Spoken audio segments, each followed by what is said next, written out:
I enjoyed my time at BITS far more than my time at Stanford. I told you at the beginning of this that I think one of us is going to get cancelled. So,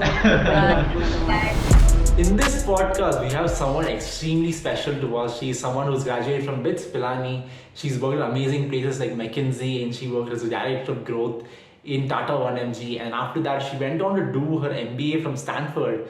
And then she worked at various startups over there. She worked as an investor, and now she's an entrepreneur.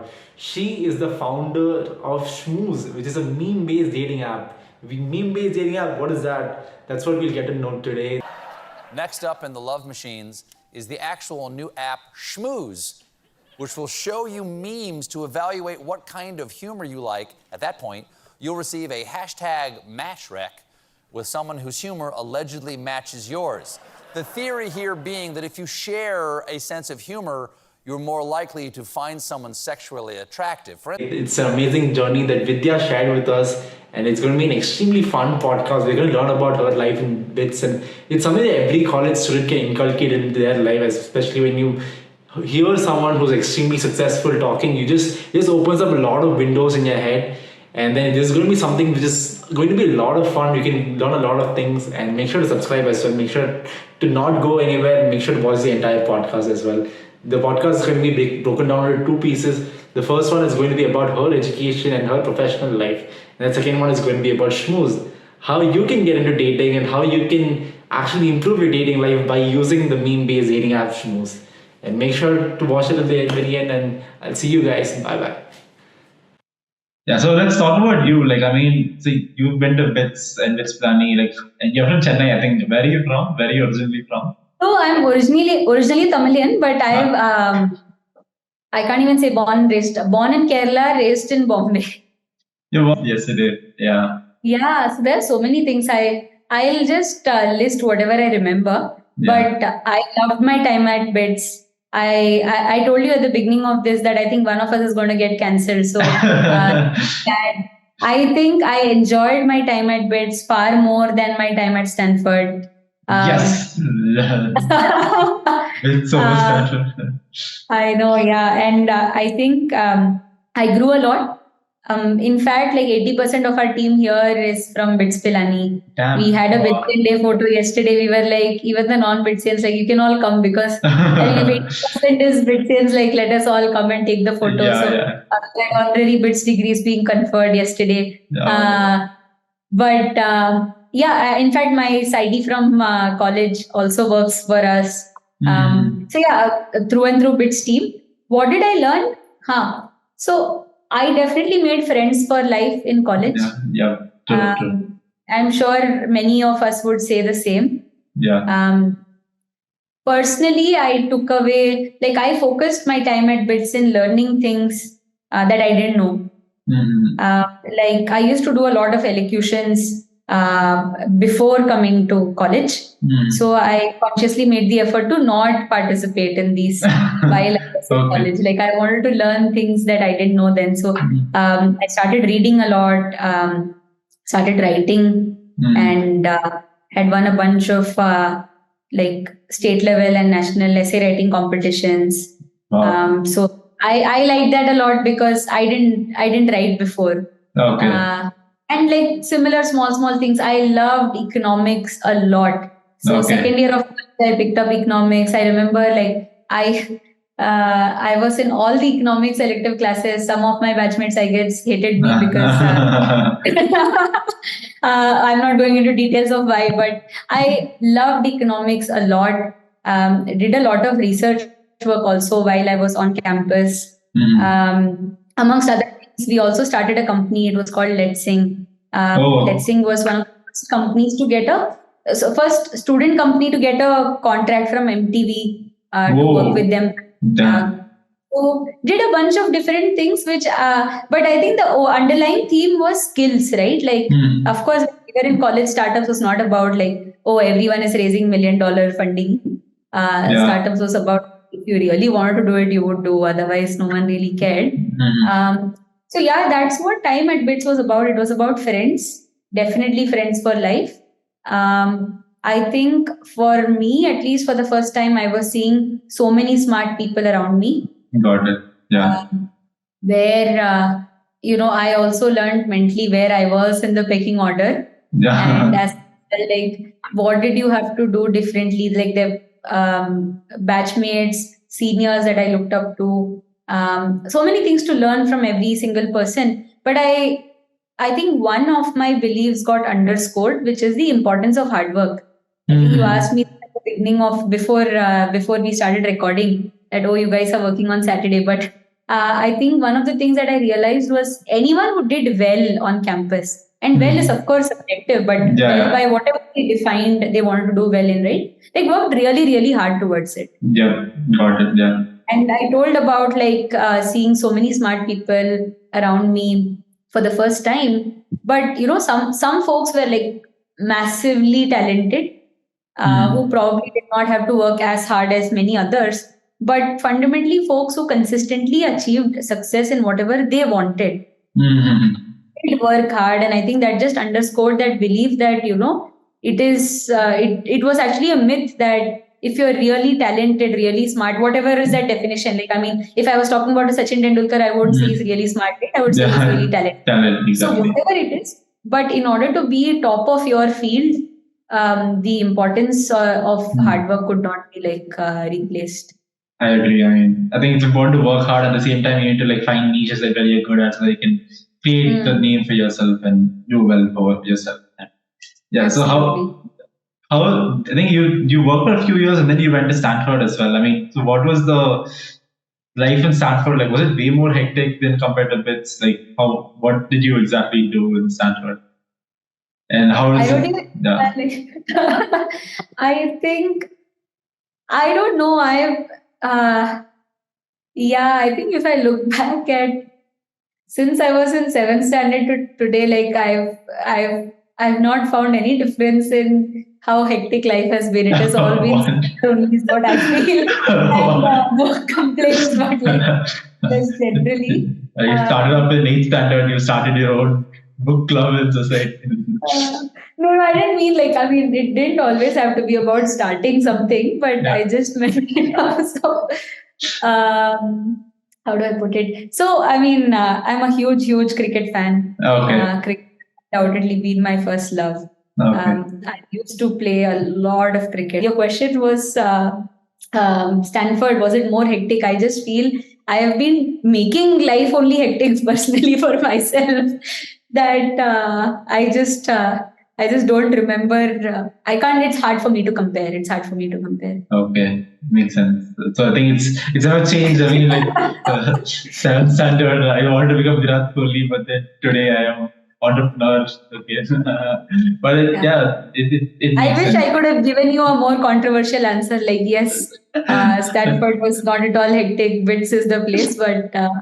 What I just meant anyway was that it has never been about the ecosystem or the environment surrounding me. I think it is just me. I make things hectic for myself.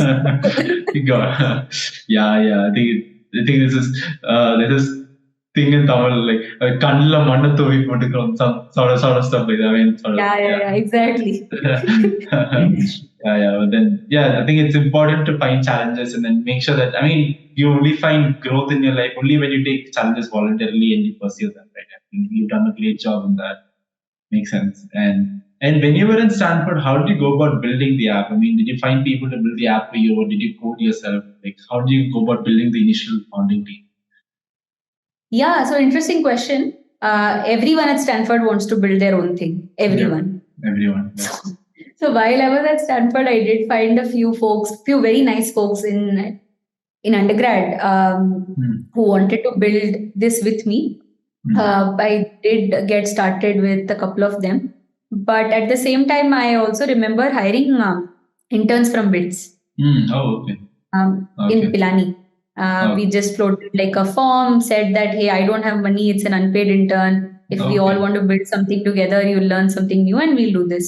I just found the work ethic of these folks from BITS to be incredibly high. Oh, wow. And that coupled with the second one, which is I like to call it as what do you, it can be either value system. I think second is value system. The third is what do you want to take out of this, right? like whatever you're building, forget startups, like any experience, are you doing it for a resume point? Are you doing it to learn skills? Are you doing it because it will help you get a job? Whatever it is, not right or wrong thing, but there are different. You will do something in a different way based on the outcome that you want from it. I just felt that the outcome that I wanted and the outcome that these interns from BITS wanted were kind of aligned. And so were more importantly, the value system, and I think the work ethic kind of aligned a lot. I found myself consistently that I could not really tell some of these couple of folks from Stanford that, hey, we just have to release this. Why don't we work a little harder, get this out of the way? Work-life balance was way more important for them. Not saying that's right or wrong, but I realized that as a person, I just gelled a lot more with these guys. So ended up that's how like majority of our team is fully built. So my co-founder was 1 year junior to me on campus. Yeah, that's our team. Oh, that's great. That's great. Yes, I mean, this is a good job at McKinsey, and I think you're working with a bunch of startups, and you had a pretty big position. So like, and then after that, you moved to starting up from scratch. I mean, so what was the agenda behind that? I mean, it's a very, very common question. You might have heard that like 2,000 times, but then. Oh my God. So entrepreneurship is a very irrational decision. That's where I would start it from. No, but jokes apart. Yeah. So all along, like for a really long time, I've always wanted to do something of my own. But by something of my own, something like really larger than life, something that I would be proud of. And I've like literally, to your first question, probably on this call, I started with saying things like, yeah, at BITS, I learned a lot of skills. My focus was on learning things that I didn't know before, right? Yeah. And the intention to do all of that was to say that, hey, how do I equip myself to do something that I'm truly proud of, something that's like building something that's larger than life. And I continue to look up to like Jamshedji Tata. I know Musk and Mark Zuckerberg are the thing these days, but I think still continue to look up to Jamshedji Tata, sort of the nation building like a thing. And anything that I have done in the past have all been stepping stones in that journey. If I could have done something by short circuiting, like maybe if what we were building at BITS had worked out, maybe I would have never gone to McKinsey, right? Maybe I would have never gone to Stanford. Maybe some of these things would have never happened. And at that point, you would have never asked me this question. But no, I think just given how things, like I look at the other experiences as stepping stones towards what I truly want to achieve, rather than thinking of why entrepreneurship as a question. Got it. But then I think when I think of entrepreneurship, I mean, especially from this point of view, especially once you do an MBA of sorts, you'll have an education loan, you'll have a lot of financial, little bit of constraints, right? I mean, did you have that, and how did you get through that? Or did you have enough savings to like pay for it? Because Stanford, just like with this, it's expensive of sorts, I think. Or did you go on a scholarship of sorts? No, that's why I started with entrepreneurship is an irrational decision. I was expecting this follow-up question. But a couple of things. 80% of my tuition at Stanford was also like paid for like from fellowship. So that, I mean, once 80% of your Stanford fees is paid through fellowship, that essentially brings down the Stanford fees to say an IIM Ahmedabad degree, right? That's how the math works out. So our living expenses was a lot more. Like Palo Alto is one of the most expensive places to live in. Especially one of the most, undoubtedly, I could say the most expensive university or college location to be in America. So living expenses, it's funny, but my rent outflow every month or every quarter used to be way more than my tuition pay. But I think couple of things. Of course, when you talk about loans, again, fees at BITS has consistently been increasing, but I don't think it was as high when we were in college. It was I think the fees when we were on college was like 30% higher than the IIT fees. which is Okay. fine. That kind of a differential is okay. Like BITS is not government funded, but now the differential, now the absolute numbers, whatever I hear is just crazy, right? So BITS fees was not that high. But I think when you talk about education loan, people fundamentally think of it as something that needs to be repaid in 2 years. 2.5 years is the maximum leeway that someone gives to this loan. But I mean, if you look at housing loans, you look at education loans, structurally they're all meant to be paid back in like 10-15 years. And if you think of it in that way, then I think I at least feel I'm okay.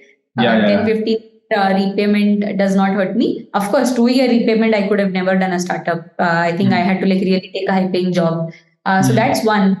And I would also say this as to anyone who would think about this, right? I also worked at 1MG before I went to business school. And like even the founder at 1MG was paying off his student loan years after he had graduated. And I think that's fine. Anyway, if someone is an economics student, they would also appreciate that loans are meant to be paid back over time, especially in high inflation countries like India. So that was one. The second thing is when we had just started up, we had also raised. So we had started up, built a few versions of our product. Then we raised our first round of funding. When we raised our first round of funding, I was not drawing any salary. It would just go to pay off 2-3 people in the team. And then we raised our larger round. The aim was with the larger round, I would also start drawing some salary. And luckily for me, that happened before I graduated from college. So I did graduate and I was able to pay myself. So that meant I didn't have that long period of no salary even after graduation. So I could pay off some part of the loan consistently every month. Okay, then that works out. I mean, mathematically speaking, you're making money. That makes sense. Yeah. And then what made you shift from US to India? I mean, like US, I think it got featured in Stephen Colbert. I think that was really, really good because I am a huge fan of Conan O'Brien, Stephen Colbert, and all these people. And then being featured there was very great feeling. And then you shifted over to India. So do you want to expand the market? Do you think India is a much bigger market? Or what is the thought process behind? Yeah. Firstly, one correction. I'm not yet shifted to India. Oh, you're not? Okay.